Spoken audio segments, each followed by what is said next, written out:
I wanted to start with Dabo Swinney, who said yesterday that Clemson can be the first team to ever go 16-0 this season. Now, I think Clemson's going to be really good, but is he right?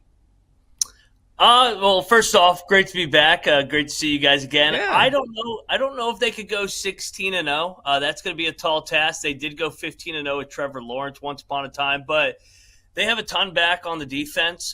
They have as much returning production in college football as anybody, and that's kind of a foreign concept with the transfer portal era. Cade Klubnik, year number 3 in Garrett Riley's offense. So I do think Clemson is the clear-cut favorite in the ACC. But, I mean, going undefeated is still a tall task. I mean, we've seen them get tripped up, whether it was Louisville last year. They did lose 3 games. They got to go to Carolina. They got to go to Georgia Tech. And they got to beat LSU in Death Valley week number 1, the Clemson Death Valley, that is. Yeah, 2 Death Valleys there. All right, so Ryan, one of the reasons we wanted to have you on the show is not just because you know the contenders, but you also know the dark horses. Like, we had you on for March Madness, and you were great at showing us all these under-the-radar teams to watch for. So who's a team that kind of fits that bill in college football? Maybe not one of the top dogs, but a team that you think could make some waves this year in college football. So at the Power 5 level, last year we saw with Indiana. And I think in the era of these crazy conferences with 18 teams, 17 teams, you really got to look at the schedules because they're so unbalanced. If it's, for example, the Big Ten, there's a really clear-cut top tier, and then it really, I think, falls off. So you're looking at teams that maybe miss an Ohio State, maybe miss a Michigan, miss an Oregon, miss a Penn State. A historic team that's kind of been a little bit in the dark over the years. Year 3 of Matt Rule has been really good, whether it's at Temple, whether it was at Baylor. Now you got Dylan Raiola, who thinks he's Patrick Mahomes. Year number 2 in Dana Holgerson's offense. They draw a really nice schedule. They don't have Ohio State. They don't have Oregon. They got Michigan coming to Lincoln. The schedule sets up really nice. They got USC coming to them. The only game that I think they're going to be really an underdog in is going to be at Penn State. So if you're looking, you want to really dive into these schedules. So I like Nebraska as a potential dark horse here with Dylan Raiola, year number 2 in Dana Holgerson's offense. We're talking with Ryan McIntyre, co-host of the College Experience on the Sports Gambling Podcast Network. Find him on X at Moneyline_Mac. So Ohio State is the second favorite to win the national title behind Texas. Right now, they're plus 525, but they replaced the entire offensive line, 11 starters from last season, and now we're hearing that Julian Sayin hasn't necessarily taken hold of the starting quarterback job. Is Ohio State a touch overvalued, or is it going to be plug and play in Columbus? A little bit of both. I do think that it will. Well, first off, we'll find out here in about 3 weeks when Texas comes to the shoot. Yeah. So shout out to college football for giving us number 1 versus number 2 at noon to start. But it is a little bit of plug and play at Ohio State. I mean, they've had 5 first-round picks at the wide receiver position. So Jeremiah Smith is arguably the best out of them all. So that kind of helps with the plug and play. But I do think that you'll probably see more growing pains when he hits the road. But I think also they are a little bit overvalued as well. Last year they did lose 2 games, and I think that you're going to see that more and more in college football where you get 12 teams in the playoffs, you can drop a game or 2. So I think if you see them drop a game, maybe a game at Washington in week 4, that's when you want to hop back in, or if you think they're going to lose to Texas. So I think you want to buy them at the low like they did when they lost at Oregon or when they lost to Michigan last year if you're a Buckeye backer. All right, so I follow you on Twitter, as everybody should, at Moneyline_Mac. And I saw you doing all these projections for, like, every school, it seems like. I saw you breaking down the schedule for Hawaii. So Give us a win total. Like, we are a betting show. This is a great place to let your degenerate flag fly. Is there a win total specifically that you like this year in college football? I do. And I'll actually go locally here. I'll go with the Navy midshipmen. Okay. Navy's over-under set at 8.5. Newberry, year number 3, they really took a big step in year number 2. I thought they got Horvath back at the quarterback position who I think is really, really good. And, with the continuity of the triple option, they got 9 starters back on the offense, including both their running backs. Their schedule breaks really, really nice. Like I said, the AAC is another super conference. Their toughest game is going to be at Memphis. And another thing, too, is the Army-Navy game is later in the year. So if you do like the conference future there, I see them at 4-1 to win the AAC or plus 380. I think Navy's worth a stab, but I also like the over 8.5 just because they draw almost everybody in the bottom half of the AAC, which has a huge drop-off, in my opinion, from the top tier. Ryan, there has been so much talk about this being the year for Penn State. This is the year for Penn State. This is when James Franklin finally gets over the hump.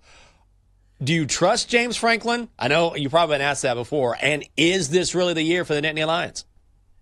So, yes, full disclosure, I do have Penn State as my national champion. Oh, okay. They're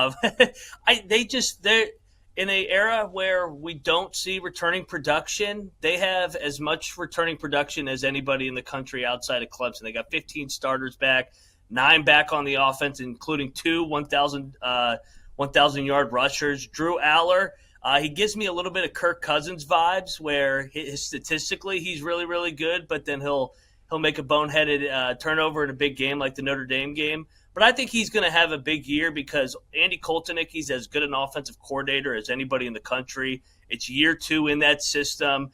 And we know Penn State, they always have a great defense. I mean, they've had a great defense for 25 years. So it was now or never last year for Ohio State, the year before Michigan. I think the Big Ten's going to three-peat, and I think Penn State will be the last team standing and end that national championship drought. All right. So there's so many ways to bet on college football futures. Another way you can do it is who wins their conference. Are there any conference futures bets you like this year? Yeah, so I gave out the Navy one. I'll go to the other one I really like is I'll go to Navy's former coach, Coach Niumatalolo out there in San Jose State. Oh, okay. Year number 2 in the Mountain West. They're sitting at 7-1, and I know Boise's a juggernaut. And they kind of just reload year after year. But you really take a look at San Jose State's schedule, another scheduling theme here. They bring back a bunch of production on the offense and defense, year number 2 in their system. But they miss UNLV, they miss Boise, they miss Colorado State. So another team that draws the bottom half of their league here. So I think at 7-1, I think that they're worth the stab because in the Mountain West, it's not a neutral site for the championship games. It's at the home atmosphere or whoever is the higher seed. So I think San Jose State is worth the stab at 7-1 in the Mountain West. Ryan, I have to ask because I went to Texas and the Arch Manning hype is everywhere and everyone's losing their minds. And of course, there's a season opener, number 1 and number 2, and the shoe, which you talked about. Give me your honest. I can take it, but what is your honest take on Arch and the Longhorns potentially this season? So I mean, I'm not a Texas hater. I do think that they're really talented, but I think the Arch hype has gone a little too far. The Heisman, the Heisman frontrunner when he's only had 2 starts, one against the worst team in the SEC, the other one against UL Monroe. I think he's really good. I mean, if anybody hasn't watched him yet and he takes off running, that is a Manning, and he has a little bit of mobility, unlike his uncles. So I think Texas is not as good up front in the trenches, especially on the offensive line this year. They're replacing a lot. But Texas, like we just talked about Ohio State, it's plug and play. They've been recruiting at such a high level with Sarkisian. But we're going to find out a lot about them in 3 weeks when they go to the shoe. It's a great place for Arch to get his first career road start.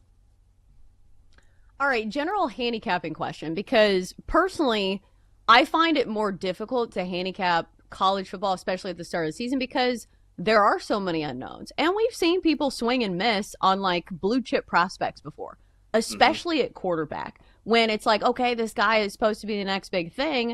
And then you see him play against, SEC defenses, and he doesn't look anything like a 5-star recruit.